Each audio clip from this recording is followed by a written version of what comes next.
gonna do? I can't tell you, but I shock it too. Say it's your game. Do what you wanna do now. Say, I can't. Wow, holy shit. Here we are, another episode. Feel like I'm fucking getting old on this shit.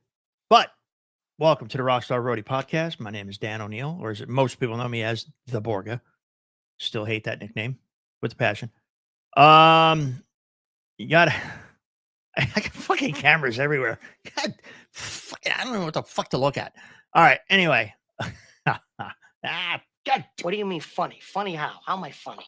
anyway, so the disclaimer. There we go. Sorry, I'm tired. Disclaimer: myself nor my guests are professional, meaning we are not medical professionals. We do not give you advice. What we do is we tell you what we've been through and how we've handled it and how we've seen other people handle it. That's kind of the key, and it's the key to understanding.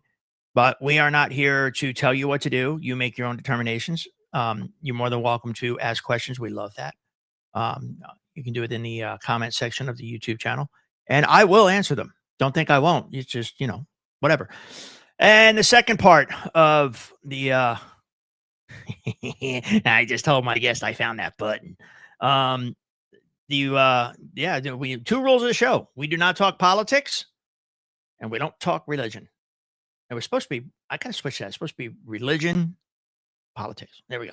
But anyway, so my first guest today, well, my only guest today, because it's a Wednesday release. So anyway, my first guest is a very young, awesome, amazing musician. I watch his YouTube channel probably more than he thinks, and I stalk him, and he's just insane, and we have a commonality between us two, which is pretty funny. So yeah, Mr. Well, fucking all over the board. Yeah, I'm gonna keep you waiting. All right, my first guest is Mr. Shawn McNair. And what's going on, man? Mister, I like that. Very formal. Yeah, trust me, it's the only time I'm gonna call you Mister. Perfect. After that, it goes right back to fucking Stream Bean. Perfect. You'll see. I'm gonna show up one time, just be buff, and you'll eat your words. Okay, I'll just shoot you. I don't give a shit. I'll stab you with a spoon. Now, everybody, Shawn is, like I said, he is an amazing musician, and I'll put up his socials here in a little bit. But he graced me with his presence, or I should say I graced him with my presence. Shawn is also the keyboard player for Sabotage. And we just did a run this past, what was it, summer? The summer, right? Yeah, it was, yep. Sort of. It was April, right? Yeah, I did. I can only do the April, South American April. run because I couldn't do Europe. My buddy Chris, who's doing, excuse me, pardon me, TSO with me. Wow, that sounded good. He took care of him for Europe. But yeah, Shawn impressed me. I mean, the kid can rock out. The hair flips are epic. I mean, let's be clear. But he also, the one thing I like about him being so, how old are you? 26. God damn, I got shoes older than you. I got kids older than you. But anyway, all kidding aside, the one thing I noticed is I remember, like, wasn't there like one or two shows with rental gear where we had issues with the keyboards? And then you pivoted. I mean, that's hard to do when you're A, that young, B, that new, and not knowing your own rig. When you have a tech that's taking care of your rig, because we had the emergency friggin' button on top of your keyboard and shit like that, which hopefully that'll get fixed, because that wasn't me. That's computer programming. But you were able to pivot, and Paulo too. He was able to pivot. But absolutely, yeah, you guys did great, and I was really impressed. And you're a good hang too. I won't tell all the stories. No, jeez. But whatever could you be referring to? I bring receipts, motherfucker. But Well, anyway, yeah, in terms of the like the rental gear and stuff, I do remember. I think it was on the South American run where there was one show where the volume pedal didn't show up yeah, or something like that. it's not It's just like I like, didn't give them a list of what we needed, but oh, well, you needed a volume, but yeah. yeah, like, And well, I what was do funny is remember. they had to. So there was. It wasn't the only show. You just didn't see the chaos that ensued, like on a couple of them, because we Oh were God, I can imagine. for Priest, and like they would send a volume pedal, but just one they thought would work. The- Those Mhm. keyboards are proprietary to certain volume pedals. Yep. Yamaha keyboards can take a fucking Roland pedal. They can on the sustains because the sustains have a polarity switch, but not the volume pedals. Mhm. Like, man, yeah, and yeah, there was one for you. You had to ride the volume. I remember all that shit. I'm like, well, Yeah. so and that's just it. Nobody knew, and now that's when you know you've done right is when nobody knows. Because Oh, good. I'm glad to hear that. And I think well, Chili too was one where yep. that one I remember. I think the keyboard riser was the problem there, where it was like really, really thin and like really shaky. Oh So my the god. entire time I was like, Dude, I can't. I've had milk crate risers in clubs that were more stable than some of those risers actually.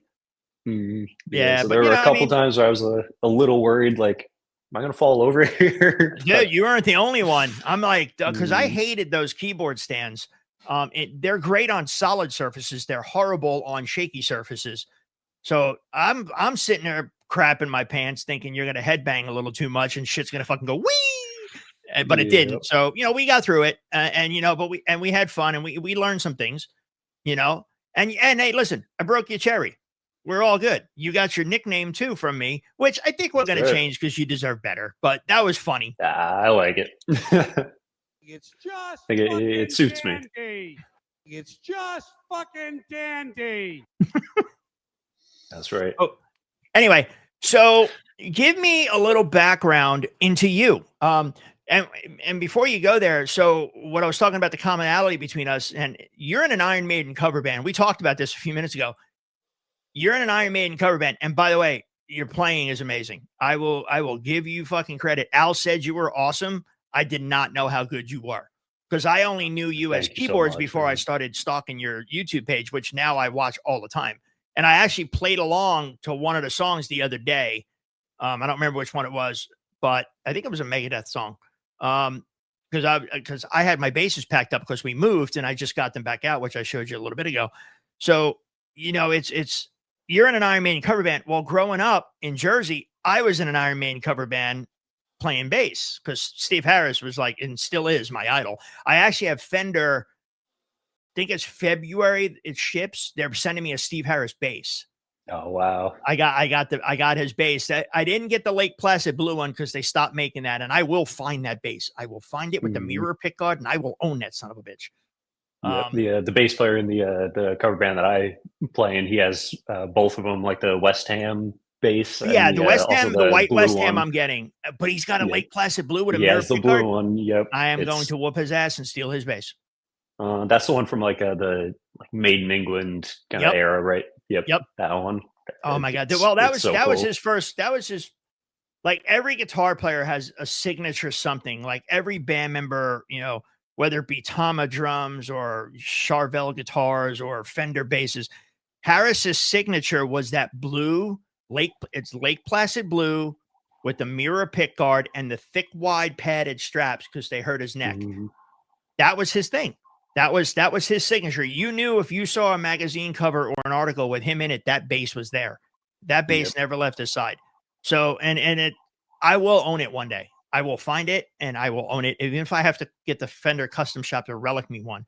But anyway, so tell me about you. You're young, but you can play so many fucking instruments, dude.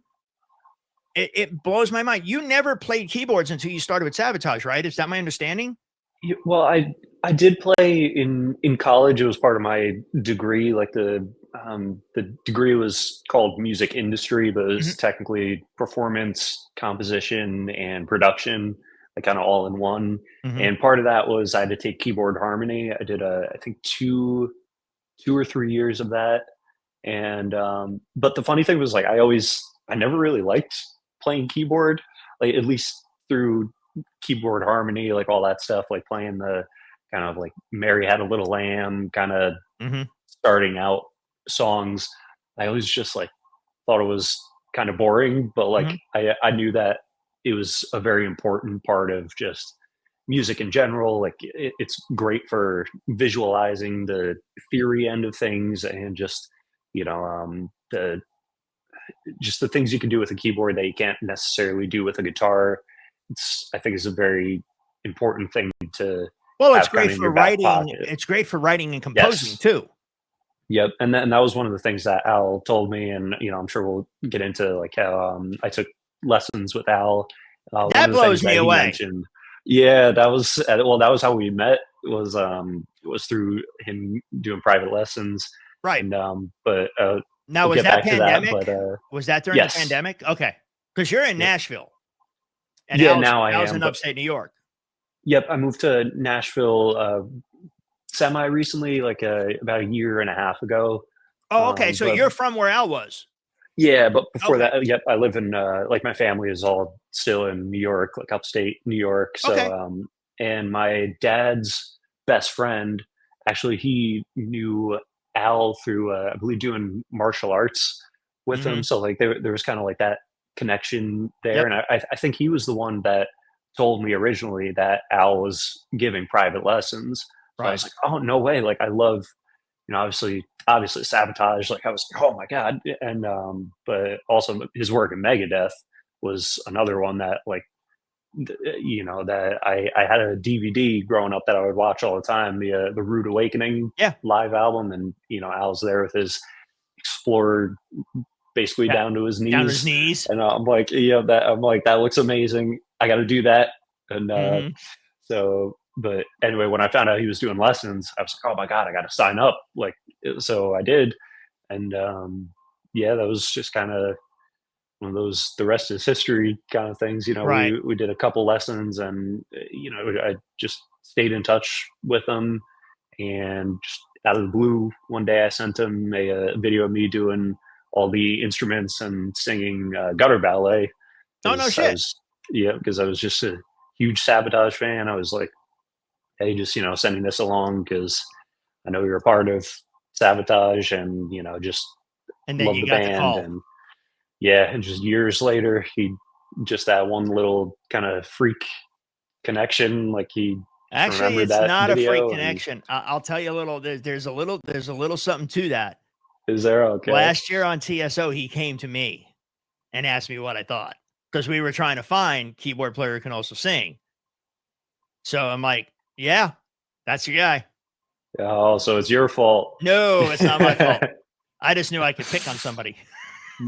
That's right. You're like, this guy looks vulnerable enough. So your background also too. So you went to college for music. I mean that's Yes. kind of the thing. Yep. And in that keyboard harmony class, I was kind of like talking about, like, I learned the basics of keyboard and all that stuff. But I was kind of graduating college as COVID was kind of starting up. So like my Right. last year of that was just kind of weird. It was like online, kind of Yeah. just I had bizarre. to do But that with my daughter. I mean, for 2 years she had no choice but to do online schooling for pretty much 2 years because she has a heart mm, condition.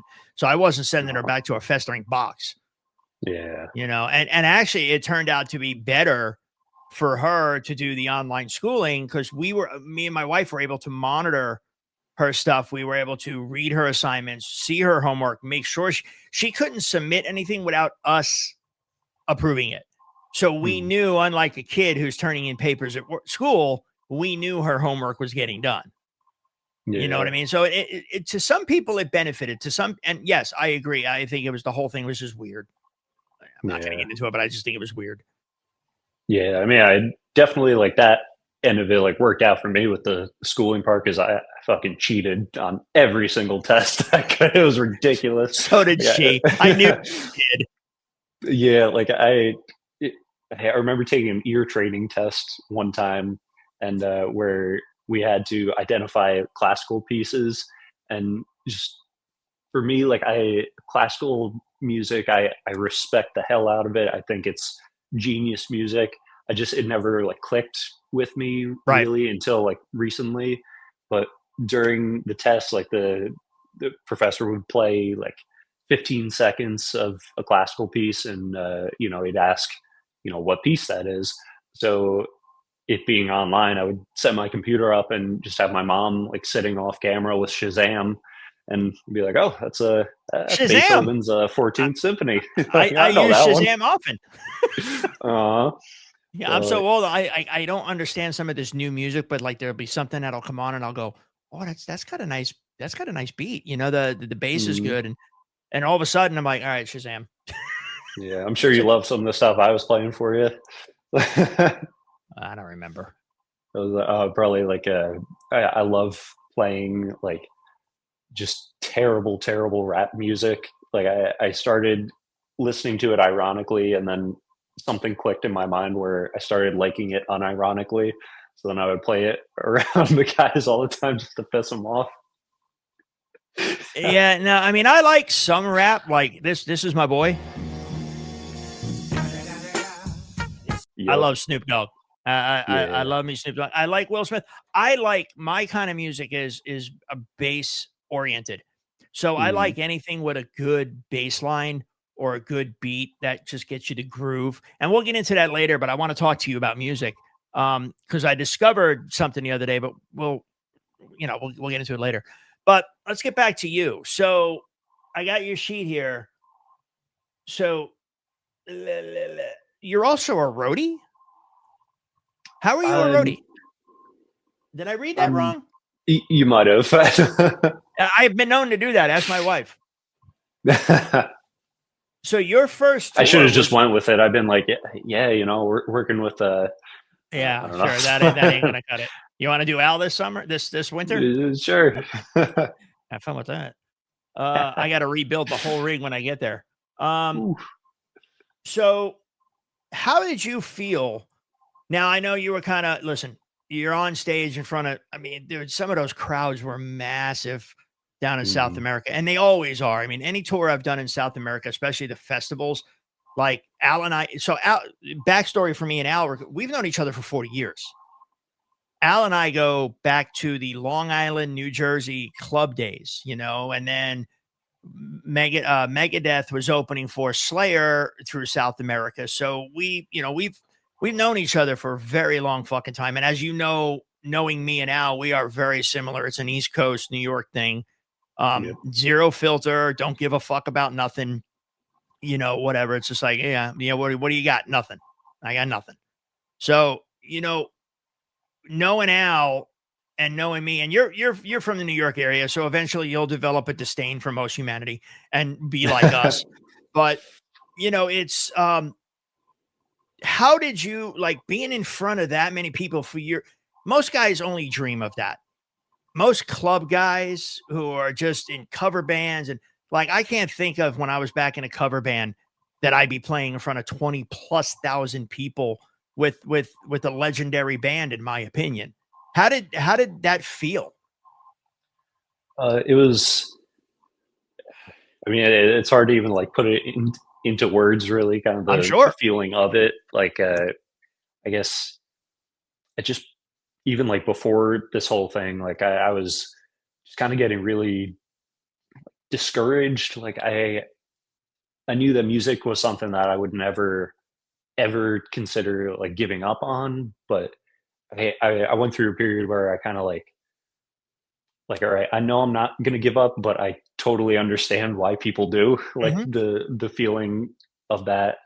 But yeah, that kind of all changed when I got the call about the Sabotage stuff. I'm like, oh my god, this is a band that like literally one of the bands that made me want to start playing music, and a band that is so legendary, and just like the whole story with them, how they Well, it yeah, shaped you musically partly. yeah, for sure, like that riff. I'm Yep. like, oh my god, Dad, give me your guitar. I gotta learn how to Yeah. do that, somehow. I mean, there are Um, things as a human being that shape you.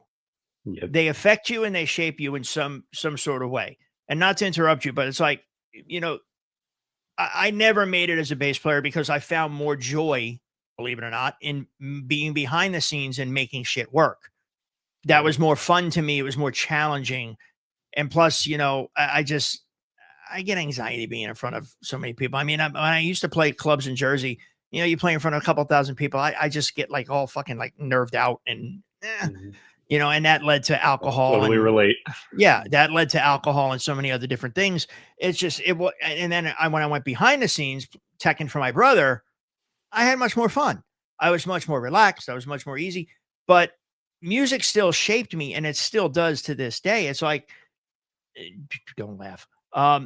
Like you hear songs and they invoke emotion, and a song that can invoke an emotion in a big ass old tattoo dude, like My Heart Will Go On. You just listen to that intro string section, and I can even tell you right now, you can't see it, but I got goosebumps because that is a song that will rip an emotion out of you no matter what. Like, I can't watch those ASPCA commercials, dude, because the music is just like, man, it's just gut wrenching.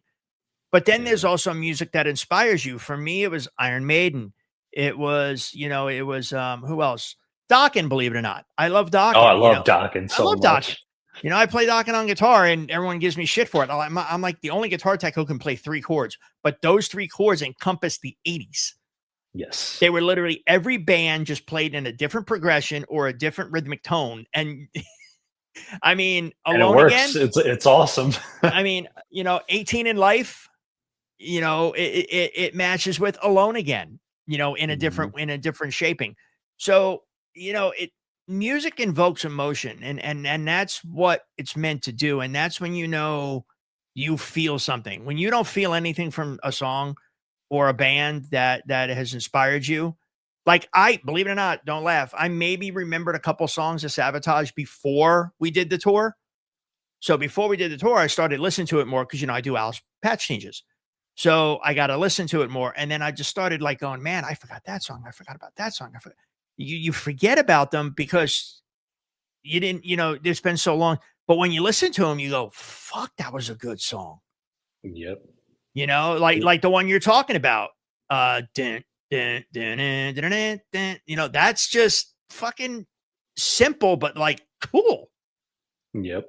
So, you know what? So being in South America, you're up for your first time. I remember the first show I watched you on purpose just to see the deer in the headlights look, and you had it a couple times in the beginning, and then you settled into being comfortable, which was a good thing to see. But how did you feel with that? Did you feel vindicated on not giving up music like you thought might happen? Yeah, I remember that, like, because I don't know, like I usually before any concert, like I get, you know, nervous or like a little bit of like, oh man, like hope this goes well, hope I don't fuck this all up, you know, kind of thing. But this was way beyond like anything that I'd done before, just in terms of like kind of the size of the crowd, first of all, was about 10 to like 10 to 15 times the size of like the biggest crowd that I played for before that. It's So like that intimidating. alone was crazy. Yeah, like It's intimidating. yeah, and I shouldn't have looked up a picture of the actual stadium beforehand, like with all the people in there. Because like I remember I was purposely like not looking it up because I'm like I just like, you know, Get yourself focused. up for a mental mind fuck. Yep. And then Yep. Johnny one day was like, "Look at this," and it was a picture of it with all the people, and I'm like, "You motherfucker!" Yep. So I yeah, love so Johnny. that was oh, he's the greatest. I learned so much from everybody in the band, but like you know, I learned a whole lot about just the Dude, business, just life in general he's from a Johnny. monster bass player. I never knew what a monster he was. Because, you know, Mhm. TSO is all TSO, but then you see him in his own element of Sabotage and you go, dude, the motherfucker's a monster. Yeah, So, and he plays so Spectres, which is my boy. You know, that's my bass. yeah. So, Oh, the Spectres are awesome. oh, I got 2 here and another one coming. Ooh, nice. Yeah, I got a black one and I got my purple. Hang on, let me see. Oh, Ooh, nice. matte purple, Love that. quilted top. That's awesome. But so first show's over, got the fear out. I mean, no pressure. We're only opening up for Priest and shit. You know, it's cool. You know, Rob Yeah, Halford's well, on the side. You know, Rob well, that Halford's was just the on the thing. side Like, of the stage. yeah, I kind of it was funny beforehand. I was almost like thinking, like, "Oh, we sure we don't want to do a warm up show or something?" Dude, that's what we all said. We were all like, Because why it's are we like, not doing like nope. a warm up show? Let's just throw the shit Yeah, in because the fire. I mean the audience size was one thing. There's like, because I think at the time we were playing it was probably like 30 to 35,000 or something in there at the time. So there's that, and then we're playing right after Queensryche Yep. and right before either Europe or Judas Priest, which is another thing. I think Europe was on the one show, the first show right after us. Then it was Mhm. Priest. Yeah, because yeah, so like that's like a whole other level of like, oh my god. And the kind of biggest thing I think for me was just like how important this show was to the band itself, Right. and also to me personally, even, taking myself out of the equation, just me as a fan of the band, like I know how important this show would be for me to see. Like if I was out in that audience, like I know kind of what I would hope to see and like expect from Right. this band that's been, away for, not really like away, because obviously they've been playing in Trans-Siberian Orchestra, but like Well, no, as Sabotage as a band was Sabotage. away for 20, like what, 20 years or something like that? Something Yeah, well, 10 they, plus well, they years. did Let's go the 10 plus. yeah. So like, it was like I knew this was a very important show for the band, Right. and that was not lost on me for a second, And But that's good because you're paying respect to, to the guys and John Oliva and the Mountain Man. You're paying mhm, respect to the music that helped shape you, or yep. at least in some part shaped you, you know. But let me ask you this: so coming, while we were down there, obviously crew and band. I mean, we were exhausted. I know the crew was fried. The travel schedule was not that pretty. Mhm. Um, so we didn't see each other much, but in the lobby on the way to, on the way to something or another. But how did you, and again, part of this, it's 50-50 stories and mental health. Did you have any issues like that you were dealing with down there? Now, being so new, and your in your questionnaire that I sent you, you sent me back, you did mention some stuff, but like how do you or did you deal with any anxiety, stress, depression while we were there, or just unsettling uncertainty, I guess.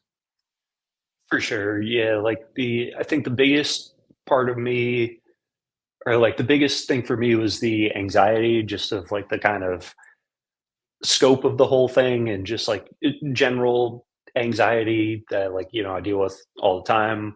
But No, not yeah, you. like the kind of, yeah, right. But yeah, the whole, I don't know, it was such a new experience for me, Right. and like such a just almost like the word I just always use to describe it, and I don't mean it in any sort of bad way, because it's like the most unbelievable experience ever, but it really was just bizarre, like the Yeah. whole thing, like, Well, no, it's right, and I attribute part of what you went through, not necessarily as the movie Rockstar, where Mark Wahlberg, and I love that movie, as cheesy I do as it too. is. I've lived through bands like that, unfortunately, in my career I working love for. it. It's one of my favorite movies, so I But know it, exactly what you're saying. but you are a guy who is not a keyboard player, but can play. You are a guitar player who's used to being out front. And here you are being brought in because of who you are, what you can do. So you're filling a gap that the band really needed. So you are playing, you and Paulo did play a pivotal role in a big shape of that sound on the stage. So yeah, I can understand where you're coming from. Bizarre because you're going, well, here I was a week ago playing clubs and fuck, now I'm playing in front of 35,000 people. What the hell? It's like Yep. bizarre land. I get that because I've toured with bands where literally no joke, especially back in the late 80s, early 90s, you're doing a club run or a theater run or not casino runs weren't that big back then, but theater runs. And then all of a sudden you guys find out, well, shit, we're doing an arena for the next 6 months. It's like, it's bizarro land that you go from small to big. Your situation is you went from small to fucking big quick. There was not really a transition for you. So I get the bizarro comment. And I think making, just people understanding that is like, you're talking to someone who you and I have played clubs, and then bam, you're up there for the world to see and to be on the magazine covers and to be on the 50-foot freaking tall screen behind you and shit, which, there was quite a few times you were up there. So, that's pressure, and pressure brings stress, and anxiety.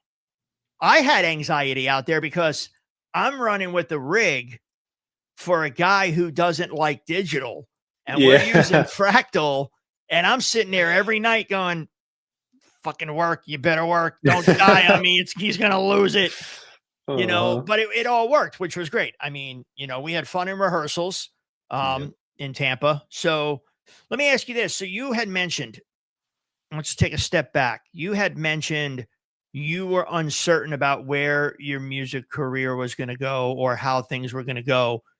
That sounded to me, and correct me if I'm wrong, that it did bring some issues. Yes, and if so, definitely. how did you deal with it? How did you pull yourself back? I think so. It kind of started when I was touring with this band Summoner Circle for a while. Like, they're a death metal band from Knoxville, Tennessee, and I'm actually going to try to go see them tomorrow because they're playing at a festival kind of close to Nashville. So that'd be cool to see all those guys again. But I started touring with them for, I think, about a year, and then just through different circumstances, I had to step back from the band, and at that point I didn't really have anything sort of like in the works or anything like that other than that band. So I just kind of found myself like almost like, oh, like I got nothing now, Right. and that really, and you start feeling worthless. Yep, absolutely. And that's when the depression kind of seeps its way in. Like, oh, I'm failing at everything. Like, what am I doing? I gotta do something but I don't know what that something is. Right. Like, there's something inside of me that I gotta get out, but for me at the time, there wasn't really an outlet to get that out. But yeah, I kind of I think the first step to really dealing with that was making the move down here to Nashville. That definitely helped. I joined the Iron Maiden tribute band that we were talking about. Now, was that a pick up and go, or was it a planned out move? Yeah, it was. I flew down here to audition for that band. Oh, no shit. And yeah, and it was actually on my birthday too, which was funny. Nice. So yeah, that was great. And I just really clicked well with them, and I was like, I had something where I was playing in a band and just having fun, clicking with the guys, playing this amazing music that, obviously I love. Yeah, of course. So that was a lot of fun. And take that from me, when you play in a band that it's music you enjoy, you're going to play better. Yep. When I played in a couple of tribute bands. One was Iron Maiden. Another one was I don't remember. I think it was always mainly Iron Maiden because that was back then. It was the big thing. But you sit in a corner, and Steve Harris is not easy to play. And trust me, I wasn't always perfect, but it was enjoyable because I love to listen to it, and then I got to play it. Yep. So you want to do it justice. I don't like the tribute band thing. That drives me nuts. You're a fucking cover band. A tribute band is just like too much. Like, I'm not dressing like Steve Harris. I am fucking about 90 pounds heavier than that scrawny bastard. I'm not dressing like Steve Harris, but I watch a lot, and I apologize for interrupting you. It's unfortunately part of my ADHD. I, No, I no see that problem. on, I see that on YouTube all the time when I'm going down the rabbit holes to find guests or to find something I like. And you always see these guys trying to look exactly like the band that they're playing. No one gave a shit. Like, I love Journey cover bands when the singer's good. Stop trying to look like Steve Perry. We know it's Yeah. a wig, dude. Knock it off. I- Just stop. But anyway, so go ahead. I How'd you apologize. know? Well, yeah. Oh, nice. Anyway, so you were saying, the way you kind of, pulled out of the depression.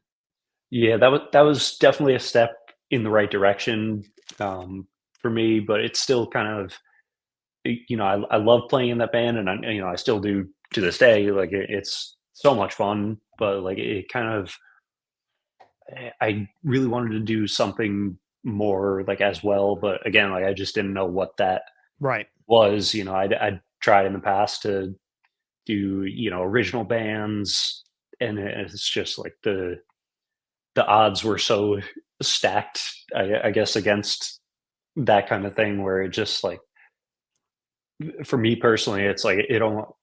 I mean, I don't mean to say this like I'm kind of just like gave up at it, but it just like it started to be kind of not as much worth it to try and start an original project as much as it was to just try to get out there and Right. find work either playing in a band or doing cover bands.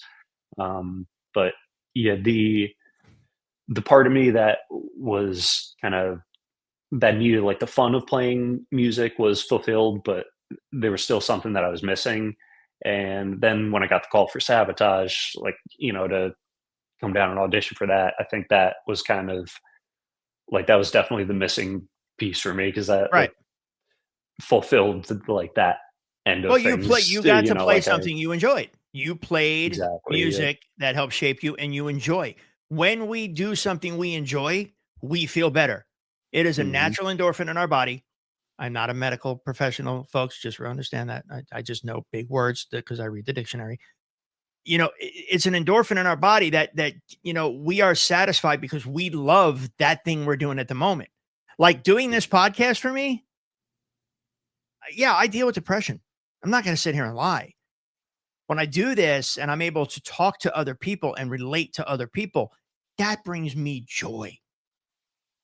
And I'm fucking old and I'm crotchety and I'm Irish Italian and I've been touring for 40 fucking years, longer than you've been alive.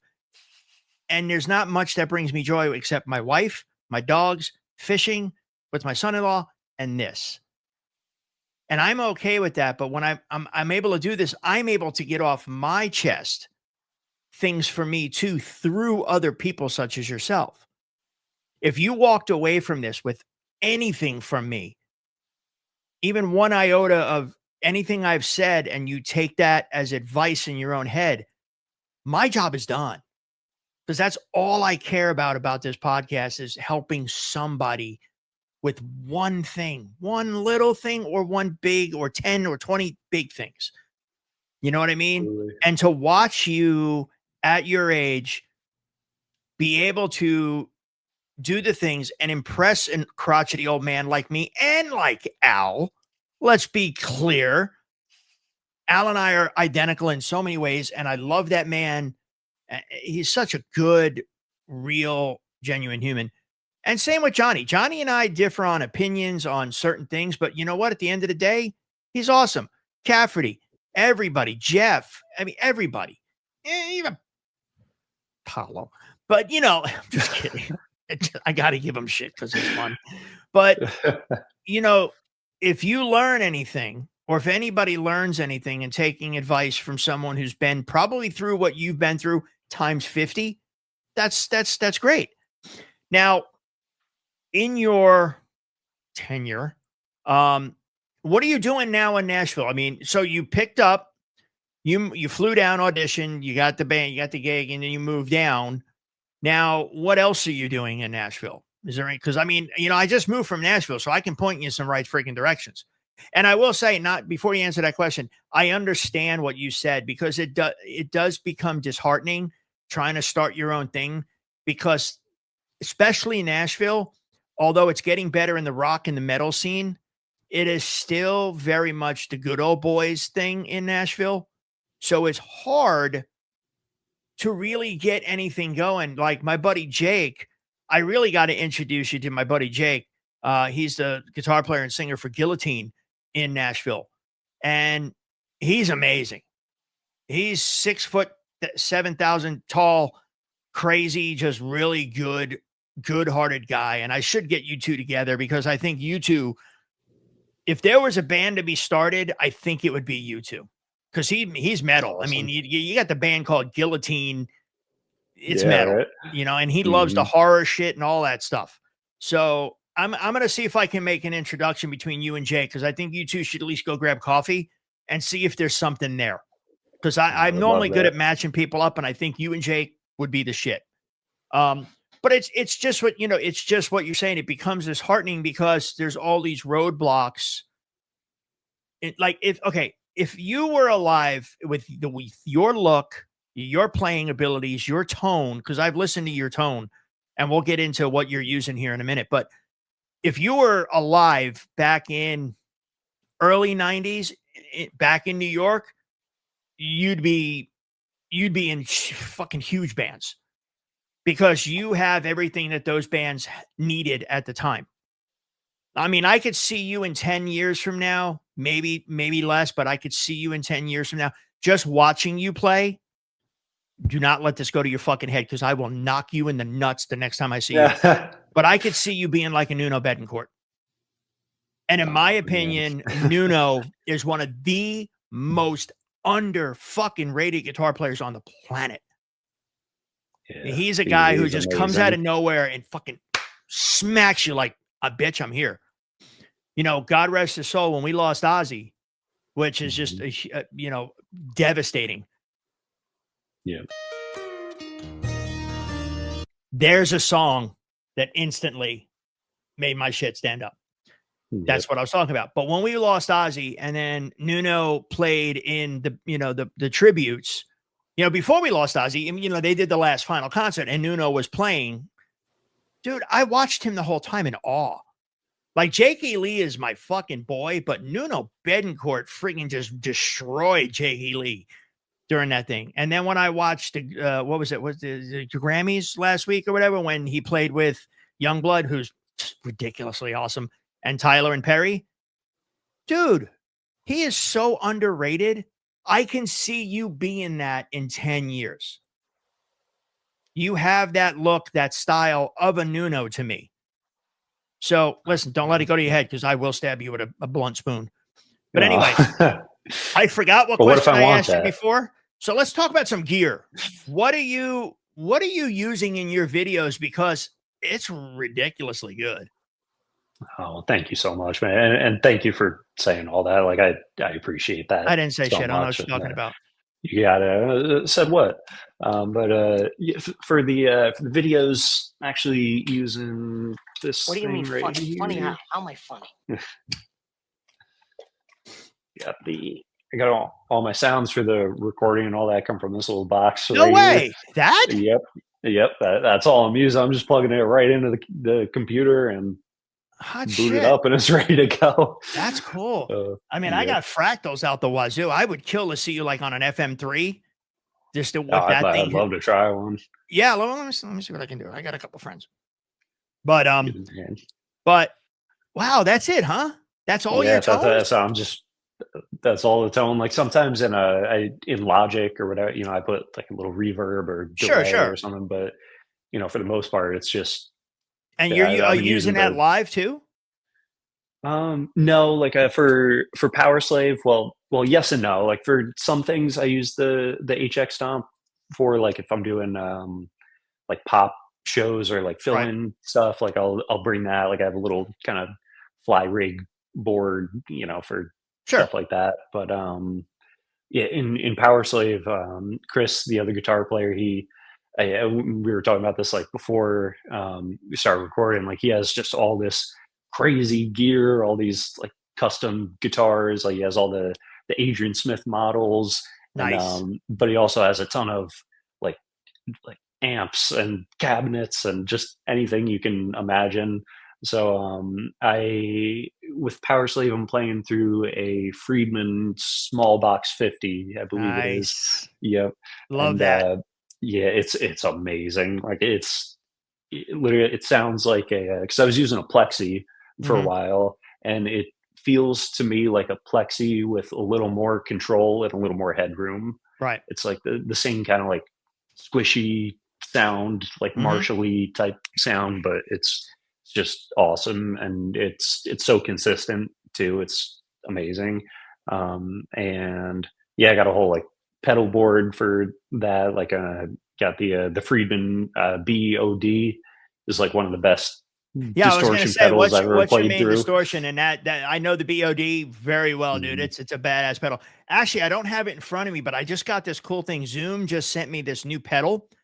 It's downstairs in my case that I'm taking out on TSO, but they sent me this new pedal and it's a bass pedal. And because I know myself, I'm gonna pick up a bass out on TSO. Facebook Yeah. Marketplace. But it's this bass pedal. Shit, I forget what it's called. But anyway, it's a modeler. And you Mm. can do, I was playing around with it for like 5 minutes. I'm like, I can do everything with this. So, Yeah. but anyway, I It's interrupted you. crazy how far the modelers have Dude, come. Just like it's it's stupid, you dude. could barely tell the difference Well, sometimes. Like look what I did with Al. Me and Angus Clark. Look what we did with Al's sound for Sabotage. We basically Mhm. mimicked his classic sound, which are the JCM 800s, the JMP1, the Marshall Power Amp. I mean, we're using all the old shit out on TSO. He's completely analog minus the Kemper for some, sparkly, but that's it. And we Yeah. took, we were able to take the the fractal and mimic it. And that's not easy to do. It Yeah. was weeks. Me and Angus were back and forth for weeks. And then once we're happy with it, we got to get it past him. Mhm. So and in his disdain for digital, but we won him over, which was shocking to me personally. I was like, huh, fuck, how'd I do that? But and Yeah. that was And it did mainly sound Angus. great. Like Yeah. the videos that I saw from like obviously it sounds different in, my ears and everything, but like from what I heard just on the footage and like the Oh videos, yeah. I was when you like guys you were would in never be Europe. able to tell. No, when you guys were in Europe, I was stalking you guys because I had my knee done, and that's why I couldn't do Europe. Um, and that was a must. But I was watching the YouTube videos. So I was sitting, I had my leg up sitting at my computer, and I'm like, some of those fan videos off of their phones sounded really good, Yeah. and then the look was amazing. I mean, Hartley did amazing with the video and the lighting, and you guys, your stage shit was, listen, it was, to me, it was the most respectful and best representation for Mountain Man and Sabotage after all the time they haven't been there. You guys did it ridiculous justice. And that earned mad respect for me. It actually, the first show we did, your first show, my first show with Sabotage in, 30 plus years, I even had goosebumps, like just watching, like Al would come over to me and be like, is this okay? I'm like, dude, it's just amazing. And people Mhm. goes, oh yeah, it's just a band. And no, it's not. Yeah, no, It's when you look out and see, like you said, like these like jacked, like tattooed guys, like in their 40s and yeah. 50s, just balling at the What was the ballad we did? When Mountain Man was on the screen because Mountain Man couldn't come with us. Believe. Dude, again, there it is. Yep. It's just like live. I was watching people in the audience not only sing every word, I saw some people crying. Yep. And I'm like, that's power, man. That's what music has the power to do to people. It has the power to invoke the emotion. It has the power to make you heal sometimes as well.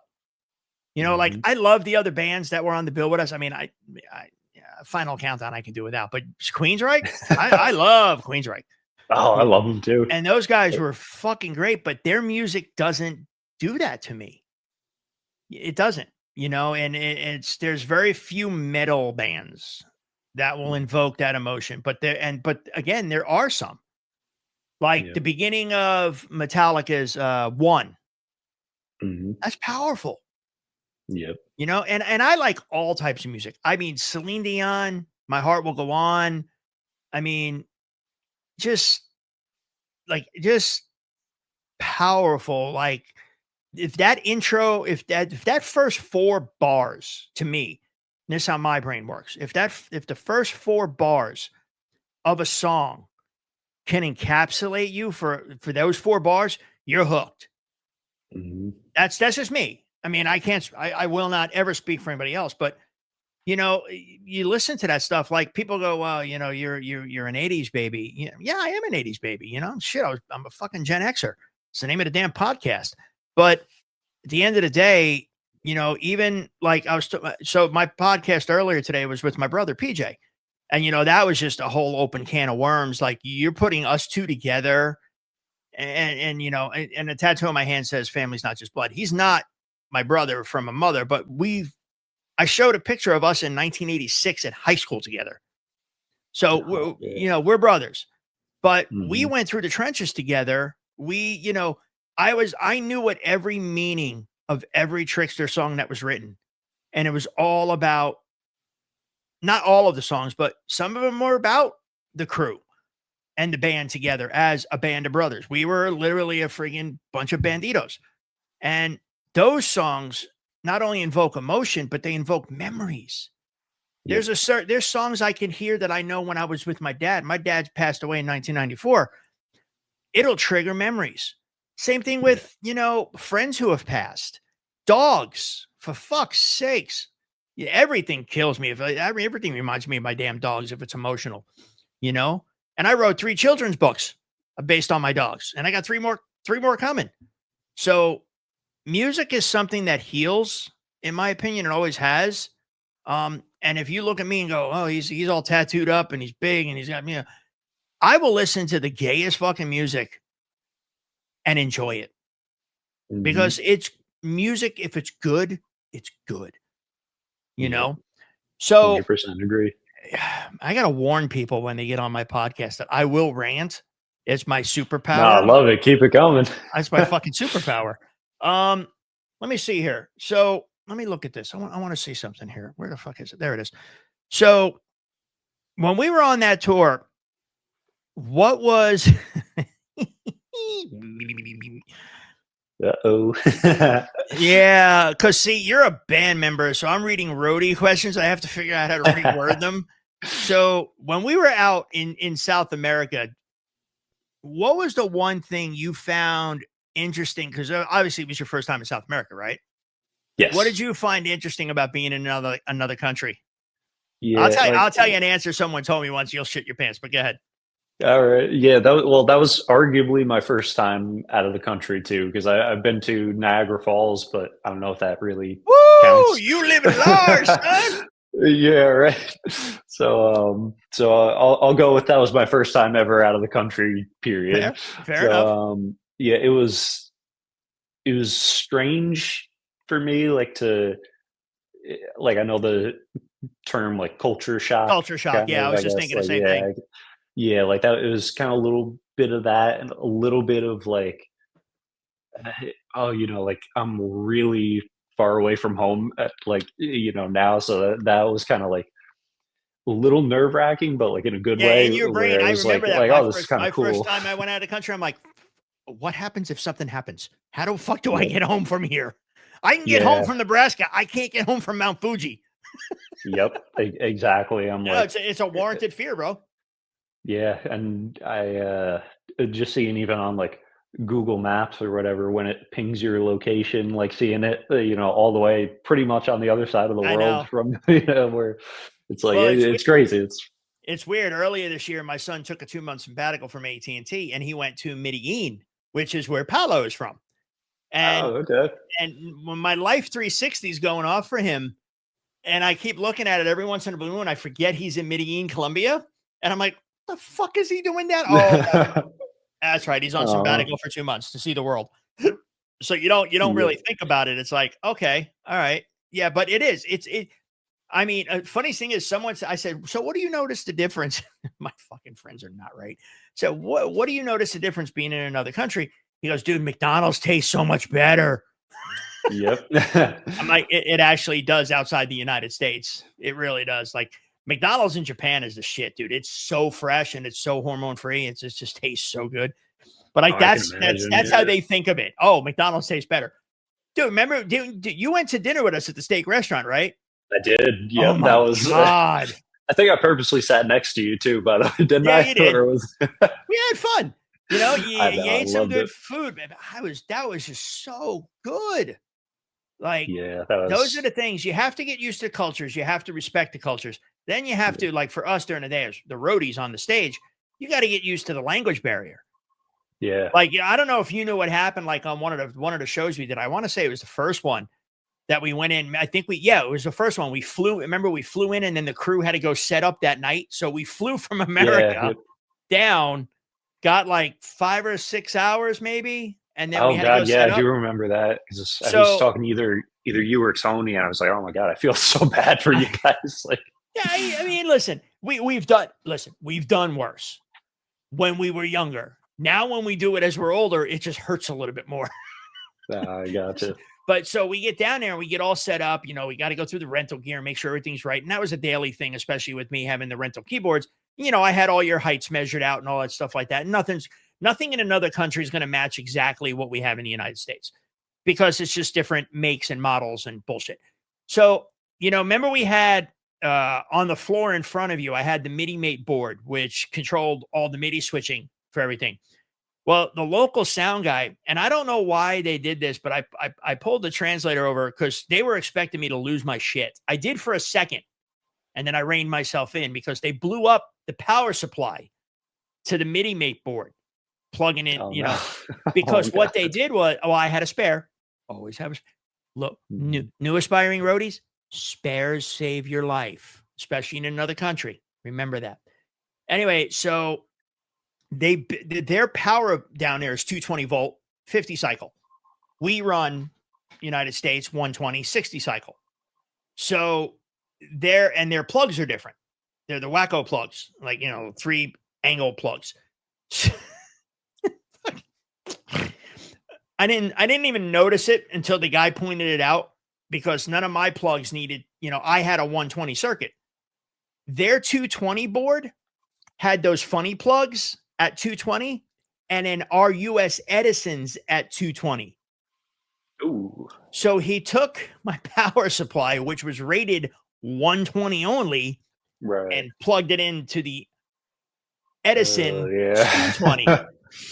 And I'm up there going, motherfucker, this shit worked 3 days ago in the goddamn studio. What? And you ain't. So sure enough, I look down and the power supply, you know, is flat on top. It had a bubble. I'm like, you douche nozzle. And I looked at the lady. I said, and I was talking to Trans. She was sweet as pie. I mean, we had a great time with everybody. And I looked at her and said, please give these guys one piece of advice.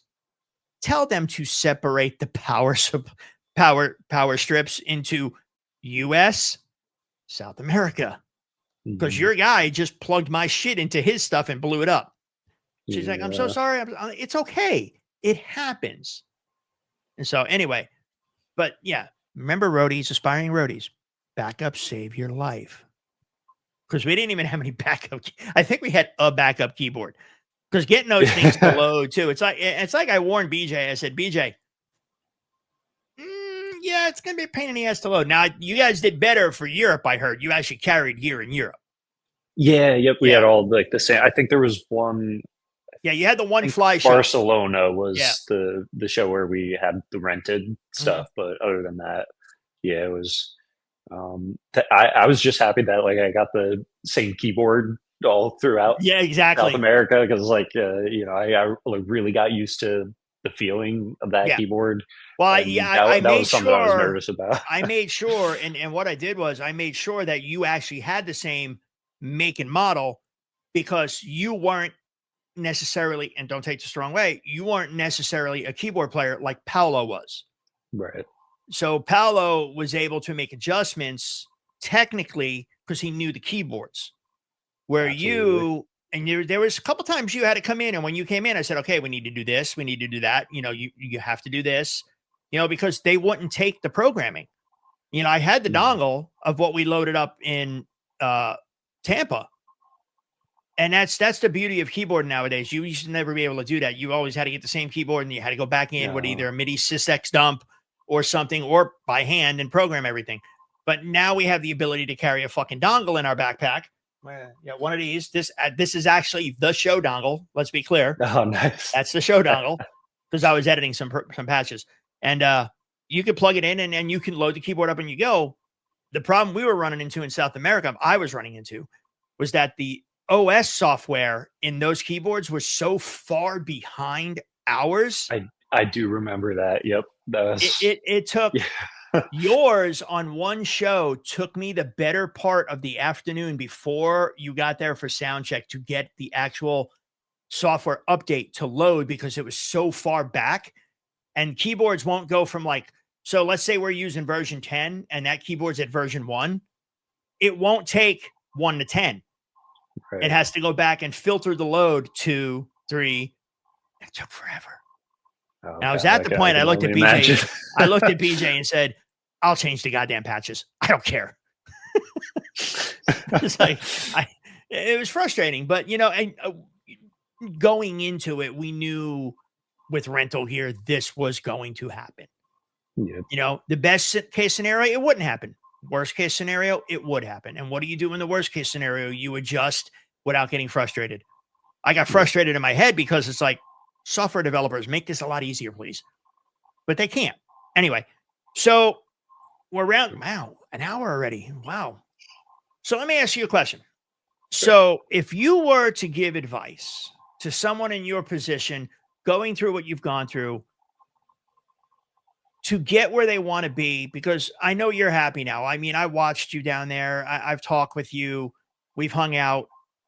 What advice would you give to an up and comer going through some of the things you went through?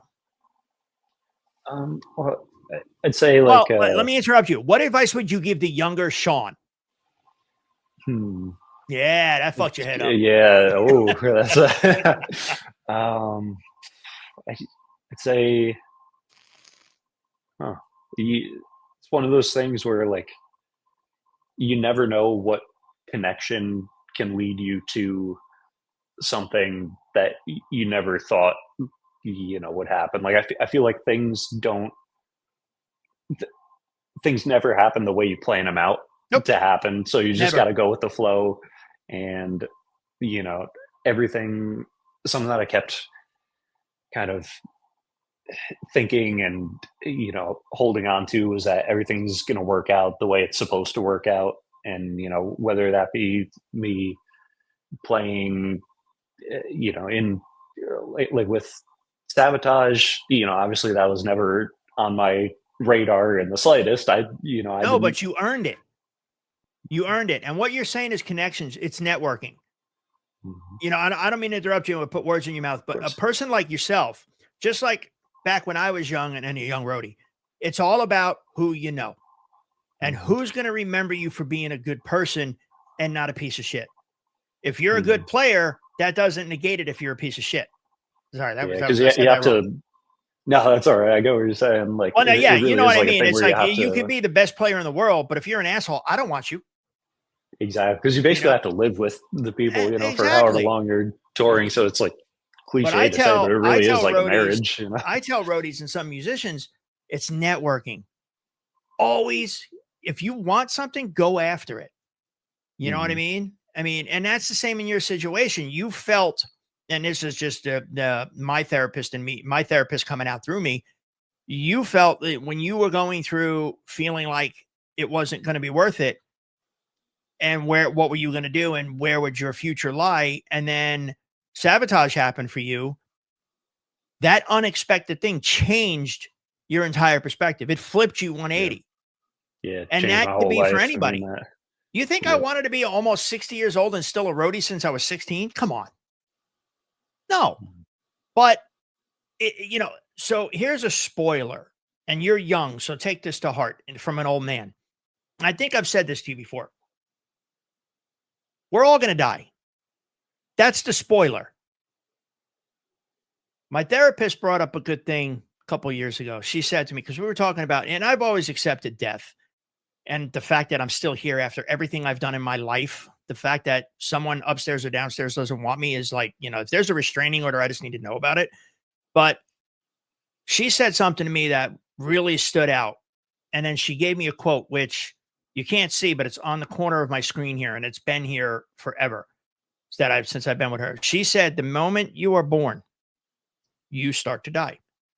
Our life, humanity, humans, organic people like us are like flowers. You grow, you bloom. You grow, you bloom. You wither, you bloom. You grow. So as you're going through your life cycle, you're just like a flower. Eventually, that flower is going to not bloom anymore. It's going to die. The quote she gave me is my mantra, if you want to use it that way. And it is a quote from Ralph Waldo Emerson. And it says, it's not the destination, it's the journey. Everything you do between the moment you are born and the moment you die is what defines you. It is your happy place. It is your happiness. It is your desires. If you are miserable in that point A to point B, what's the point of living life? Yep. You know what I mean? Absolutely. We're going down to South America. I know it. Rental show, flying everywhere, carrying 35, 36 pieces of freaking backline plus luggage, airport. It was an adventure. Yeah. It sucked.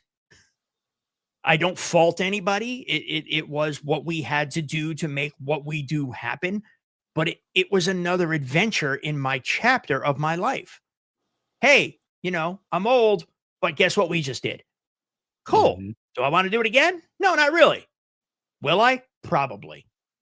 Because it's another chapter of the adventure heading towards my destination.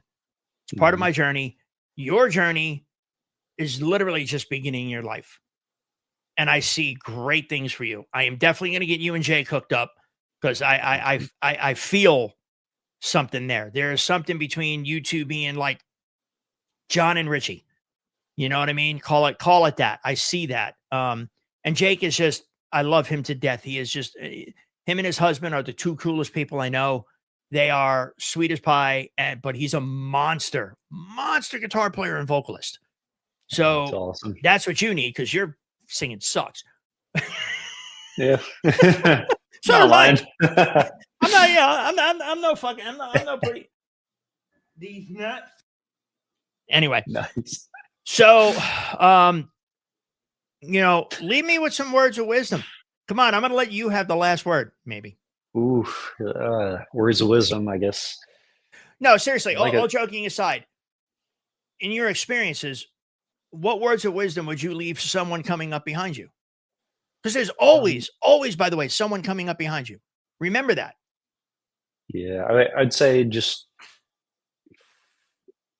for me, like the whole thing of, sabotage, like literally from the first second that I even knew about it to even right now, it's like this whole thing has been so out of my comfort zone in the best way possible that, when I remember vividly when I hung up with Al, like after he, just kind of said like, hey, we're looking for, this, that, like, is that something you'd be interested in? Like possibly, come down for an audition or whatever. I was just like, in my head immediately went to like, oh my God, I can't do this. I can't do this. Like no way, no way. But I was just like, yeah. And, Nice. but I just said yes. And I knew that it was way out of my comfort zone, but I knew that it was still something that if I really, really put my mind to it, that I could do it. And, it's, I guess the words of advice would be to, aim higher than you think you can, because the best learning situation or the way that I find the quickest way to learn something is to have an insane amount of pressure on you to learn that thing. 100%. Dude, I And lied to for get me, my it was, first gig. I'd lied to get my first tour, and it was the best thing ever, because Yep. I had to learn so I didn't look like an idiot.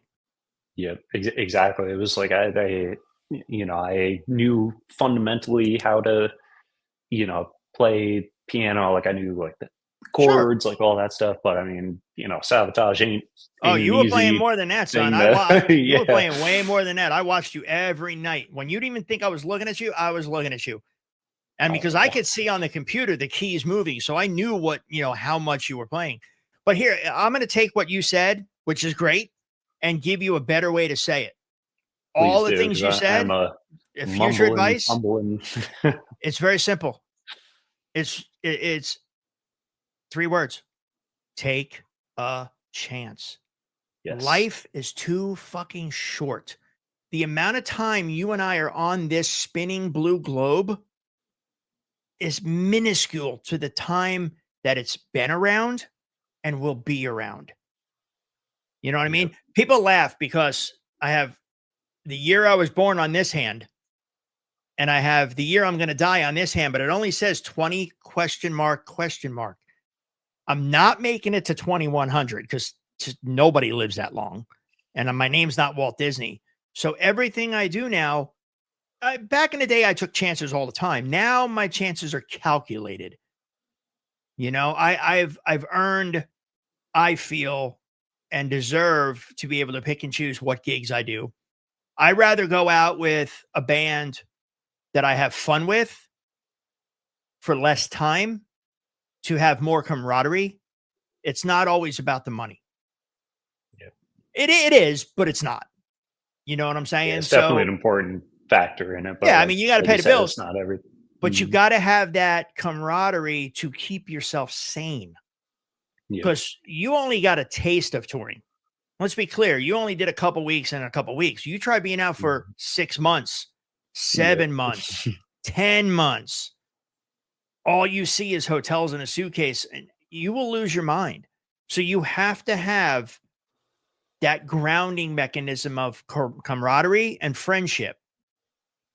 And that's what matters. Whether it's, whether you're a crew guy and it's the camaraderie and friendship of the crew, or you're a band guy, or in some instances, and I've been blessed in my career to have the camaraderie of band and crew. Now it's more so a business oriented model, and that's fine. But that's why I love working for Al. We always have camaraderie. You know what I mean? Because we're old school. We are the fucking OGs from the East Coast. And you learn the difference. Like Al, yes, Al is my boss when he's on stage. When he's off stage, that's my buddy. I can flip that switch in a millisecond. Yep. There are guys who cannot flip that switch. Band members and crew guys cannot flip that switch. They always think it's, oh, well, he's my friend. Yes, but for X amount of time, he's your boss. Yep. Respect that, and you'll go really far because you're only being told what to do by the boss for that hour and a half, 2 hours. And then after that, you're back to being buddies. And you might talk about the gig. You might get a little freaking shit for something you did or fucked up or whatever, because I heard you fuck up. But I got fucked up plenty of too. shit for plenty of stuff. Right, but I fuck up too. I'd be Everybody nervous fucks if up. I wasn't getting shit. Exactly. So, yes, to shorten what you said, take a chance. Yep. Life's too short. You took a chance. You stepped out of your comfort zone. You got something you wanted, and you got something you enjoyed. And you got the respect of a whole bunch of people who didn't know you before you did that. You got my respect, and that's hard to get. So String Bean is a nickname no more. You are now Shawn. Oh. So with that being said, I am beyond grateful that you were on here. And I do love you dearly. You're such a good man. I'm really proud of you. And hopefully we'll see each other next year. I will, and it's not part of the podcast, but I'll be up in Nashville maybe in January. My shop is over in Laverne. I might have some gear to give you because I'm going to move my shop down to Mississippi. So I might have a keyboard or a couple things there that I'll give you because I don't want nor need. So, thank you so much. But we'll talk about that. We'll talk about that when I'm coming up. It's either January or February. I'll be up there. I'll let you know. I got to wait for the snow to subside. Yeah. But thank you so much, Shawn. Everybody, Mr. Shawn Shawn McNair. Oh, but Thank you so much for having me, man. I will post all of your socials and stuff. And again, we'll talk when the episode's coming out in a couple weeks. We'll talk and get a plan together. But everyone, please thank Shawn McNair. Check out his shit. He's a badass son of a bitch player, man. I mean, the boy can play guitar. So with that said, I appreciate you, brother. And then we will talk probably in the next week or so. Awesome. Thank you so much, brother. man. And Be all safe. the same to you, my friend. All right. I'll talk to you it. soon. All right, brother. Absolutely. Bye-bye. Bad.